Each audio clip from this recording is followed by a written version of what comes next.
வணக்கம் நண்பர்களே, இயற்கை இளமை சேனலில் மீண்டும் உங்கள் கவிதா. எல்லோரும் எப்படி பார்க்கீங்க? நல்லா இருக்கணும். மீண்டும் உங்களுக்கு சூப்பராக ஒரு பொரியல் எப்படி செய்யலான்னு பார்க்கலாமா? கருணக்கிழங்க ஒரு விரல் சைஸுக்கு நல்லா பெருசாக கட் பண்ணி மஞ்சத்தூள் உப்பு போட்டு வேக வச்சு வடிகட்டி எடுத்துக்குங்க. தேங்காய் திருவிழா இருந்தாலும் சரி, பத்தையாக இருந்தாலும் சரி, இதுமாதிரி போட்டு பெருஞ்சீரகம் கொஞ்சம், நம்மளோடைய தனி மிளகாய்த்தூள், அவுள் ஒரு கைப்பிடி நிறைய வெள்ளை அவுள் போட்டுக்குங்கப்பா. கார அவுள் வேணும். வெள்ளை அவுள் ஒரு கைப்பிடி நிறையா போட்டுக்குங்க. அவ்வளோதான்ப்பா. பெருஞ்சீரகம் ஒரு 1/4 டீஸ்பூன். பூண்டு 2 பல்லேருந்து ஒரு 3 பல் பூண்டு போட்டுக்குங்க.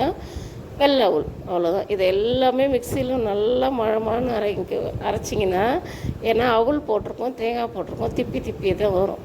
நம்ம கருணக்கிழங்க தண்ணி இல்லாமல் வடித்து எடுத்துருக்கோம்ல, இப்போ அந்த சாந்தில் கொட்டிட்டு, ஏன்னா ஏற்கனவே நம்ம கருணக்கிழங்குல உப்பு போட்டு மஞ்சத்தூள் போட்டு தான் வேக வச்சுருக்குறோம். இது இந்த மசாலாவோட நல்லா பெரட்டி ஒரு 5 நிமிஷம் ஊற விட்டுருங்கப்பா. அதுக்கப்புறமா தோசைக்கல் எடுத்துக்கங்க. கொஞ்சமாக எண்ணெய் ஊற்றி அந்த கருணக்கிழங்கு விரல் சைஸில் இருக்கிற கருணக்கிழங்கு போட்டு நல்லா செவர விட்டு 2 வாட்டி திருப்பி எடுத்திங்கன்னு வச்சிங்கன்னா, சாப்பிட்றதுக்கு சூப்பராக கருணக்கிழங்கு வறுவல் ரெடி ஆயிடுச்சு. ஒரு வாட்டி எண்ணெய் மாதிரி செஞ்சு பார்த்துட்டு எப்படி இதுன்னு சொல்லுங்கப்பா.